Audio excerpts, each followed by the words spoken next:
యేసు ఆ చిరకను పుచ్చుకొని సమాప్తమైనదని చెప్పి తల వంచి ఆత్మను అప్పగించారు. అయితే సమాప్తమైన దానికి అర్థం ఏంటండి? సంపూర్తిగా చేయడం, దేవుడికి విజయమని. మనం అందరం అనుకుంటాం, అయ్యో సమాప్తం అయిపోయినది, అయ్యో దేవుడికి ఉండలేమో అని అనుకుంటాం. కానీ సమాప్తమైన దానికి అర్థము సంపూర్తిగా, పరలోకపు తండ్రి ఇచ్చిన పని సంపూర్తిగా చేయటం. ఆయన మన కొరకు ఎంతో పెద్ద త్యాగం, అంత పెద్ద త్యాగం ఎవరైనా చేస్తారా అండి? ఆ కలువరి శిలువలో రక్తం కాల్చడం. మనమైతే కాలుస్తామా? కాల్చలేము. ఎంత పెద్ద త్యాగానికి మనం ఏం చేసినా ఆయన రుణం తీర్చుకోలేము. అలాగే మనం చూస్తే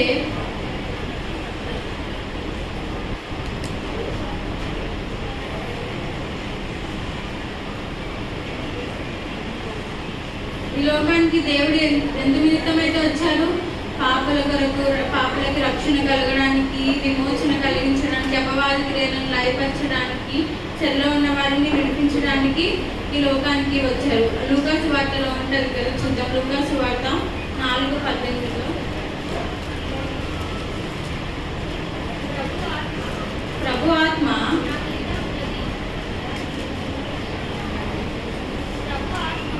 ప్రభు ఆత్మ నా మీద ఉన్నది, బీదలకు సువార్త ప్రకటించుటకై ఆయన నన్ను అభిషేకించాను. చెరలోనున్న వారిని విడుదలను, గుడ్డివారికి చూపును కలుగునని ప్రకటించుటకును, నలిగిన వారిని విడిపించుటకును, ప్రభువు హితవస్త్రము ప్రకటించుటకును ఆయన నన్ను పంపి ఉన్నాడు. ఇక్కడ మనం చూస్తే బీదవాళ్ళకి సువార్త ప్రకటించుటకును, చెరలోనున్న వారిని విడిపించుటకు, గుడ్డి వారిని చూపు కలుగజేయడానికి లోకంలోకి దేవుడు వచ్చాడు.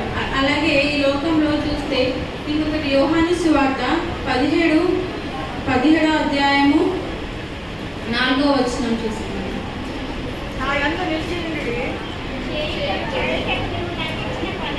చేయుటకు నీవు నాకు ఇచ్చిన పని సంపూర్ణంగా నెరవేర్చి భూమి మీద నిన్ను మహిమపరిచితిని. చేయుటకు పరలోకపు తండ్రి ఇచ్చిన పని సంపూర్తిగా నెరవేర్చారు. కాబట్టి మనమైతే ఈ లోకానుసారంగా జీవిస్తూ దేవుని పనిని మర్చిపోతాం. మన పనులే మనం చూసుకుంటాం, కానీ దేవుని పనిని మనం చూస్తామండి అసలు పట్టించుకోము. ఏదైనా పని చెప్పినా సరే మనము సరిగ్గా చేయము. ఒక్కొక్కసారి మన మమ్మీ డాడీ వాళ్ళే చెప్పినా మనం అబ్బా ఊరికే నాకే చెప్తున్నారు పనులన్నీ అని అనుకుంటాం. కానీ పరలోకపు తండ్రి అలా అనుకున్నారా? అనుకోలేదు. సంపూర్తిగా పరలోకపు తండ్రి ఇచ్చిన మాటలను, ఇచ్చిన పనులను నెరవేర్చారు.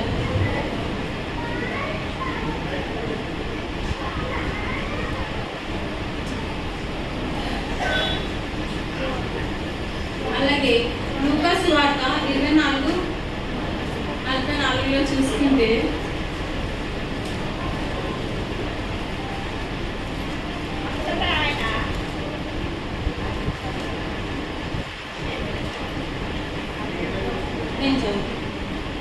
అంతటా ఆయన మోషే ధర్మశాస్త్రంలో ప్రవక్తల గ్రంథములలో క్రీస్తులను నన్ను గూర్చి రాయబడే పనిని నేను నెరవేరినవని నేను నీ వద్ద ఉండినప్పుడు నీతో చెప్పిన మాట నెరవేరినవని వారితో చెప్పాను.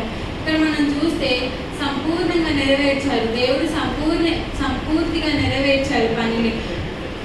ప్రతి పనిని నెరవేర్చబడ్డాయి. అవి అలా నెరవేర్చబడ్డాయి. ఎలా నెరవేర్చబడ్డాయండి? ఆయన చేసిన కార్యాలలో నెరవేర్చబడ్డాయి. ఫిలిప్పీలు 2:21లో చూస్తే అందరూ తమ సొంత కార్యాలను చూసుకొనిచున్నారు, కానీ యేసుక్రీస్తు కార్యాలని చూసుకున్నారు. దేవుడు మనం ఎప్పుడు మన సొంత కార్యాలనే చూసుకుంటాం. దేవుడి కార్యాలన్నీ పట్టించుకుంటామా? చర్చికి రావాలన్నా సరిగ్గా రాలేము, ప్రార్థన చేయాలన్నా సరిగ్గా చేయము, ఆరాధించాలన్నా ఎప్పుడు ప్రతి క్షణం దేవుని ఆరాధిస్తూ దేవుని మహిమపరిచే బిడ్డలుగా మనం ఉండాలి. ఆయన సన్నిధికి రావాలన్న ఆసక్తి మనలో ఉండాలి. అలాగే లూకా సువార్త 19:10 చూసుకుంటే నశించిన దానిని వెదకి రక్షించుటకు మనుష్య కుమారుడు వచ్చినని అతనితో చెప్పాను. అంటే దేవుడు ఇక్కడ ఏం మాట్లాడుతున్నాడు? దేవుడు నశించిపోయిన మనలను, నిన్ను నన్ను రక్షించడానికి ఈ భూలోకానికి మనుష్య కుమారునిగా వచ్చాడు.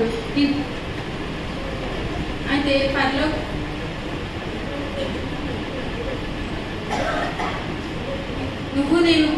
నేను నశించుకోవడం ఆయనకి ఇష్టమా అండి? ఇష్టం లేదు. అందుకే మనలను రక్షించుటకి ఆ కల్వరి సిలువలో మన కోసం బలి అయ్యాడు. అలాగే యెషయా 53:7 చూసుకుంటే,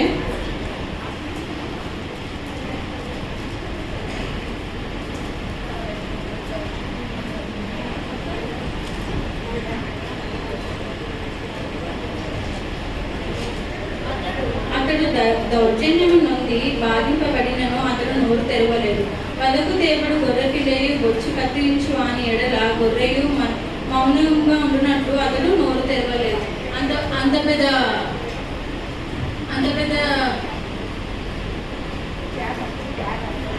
అంత పెద్ద త్యాగం చేసినప్పుడు ఆయన నోరు తెచ్చారా?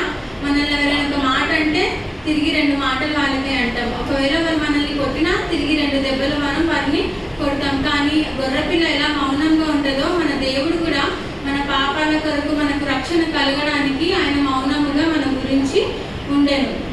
అలాగే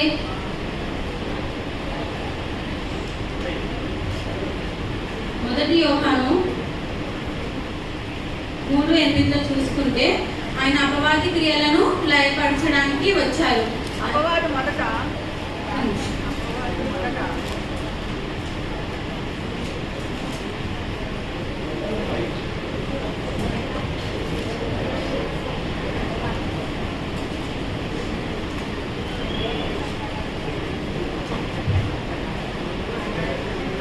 మొదట నుండి పాపము చేయుచున్నాడు గనక పాపము చేయవాడు అపవాది సంబంధం.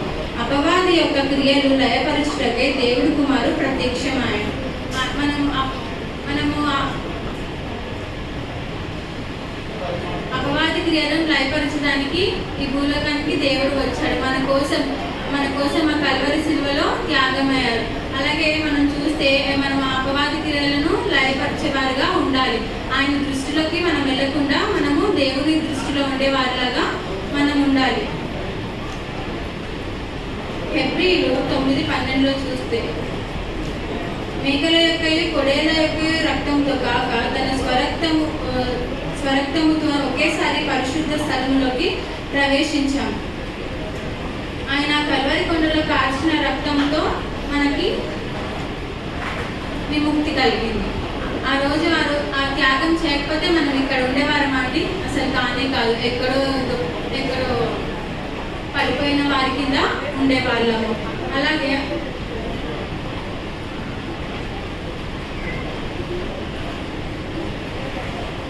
మనం ఎల్లప్పుడూ ఆయనను స్తుతించే వారిలాగా ఉండాలి. ఆయనను ఆరాధించే బిడ్డలుగా మనం ఉండాలి.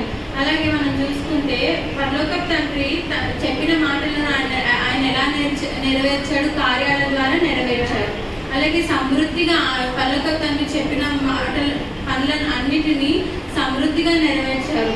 అలాగే మనం చూస్తే దావీదు ఎన్నిమార్లు దేవుణ్ణి స్తుతించాడంటే 7 మార్లు. అలాగే మనం కూడా మన దేవుణ్ణి 7 మార్లు మన దేవుని ప్రతిరోజు స్తుతించే వారిలాగా మనం ఉండాలి. అలాగే మనము రక్షణ కలిగింది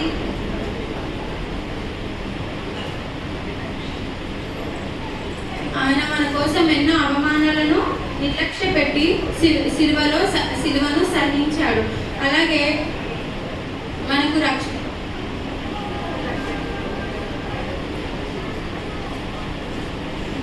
మత్తయి సువార్తలో ఉంటుంది కదా, ముందుగా ఆయన నీతిని ఆయన రాజ్యాన్ని వెతికేవారిగా మనం ఉండాలి. అలాగే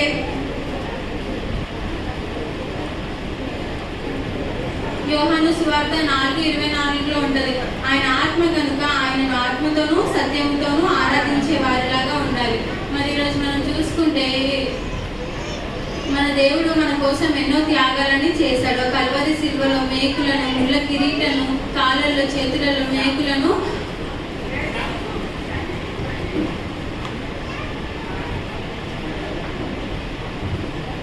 ఆ త్యాగానికి మనం ఏమిచ్చినా ఆయన రుణం తీర్చలేము. కేవలం మన విరిగి నలిగిన హృదయాన్ని ఆయన కల్పించి ఆయన సన్నిధిలో మనం మోకరించి ప్రార్థించే వారిలాగా ఉండాలి. చిన్న వాక్యం దేవుడు దీవించును గాక. ఏమైనా తప్పులుంటే క్షమించండి. ఫస్ట్ టైం కదా, కొంచెం టెన్షన్తో ఉంది. ఏమైనా మిస్టేక్స్ ఉంటే నాకు చెప్పండి, నేను కరెక్ట్ చేస్తాను. నెక్స్ట్ టైం ఇంకా మంచిగా చెప్పడానికి ట్రై చేస్తాను. Thank you.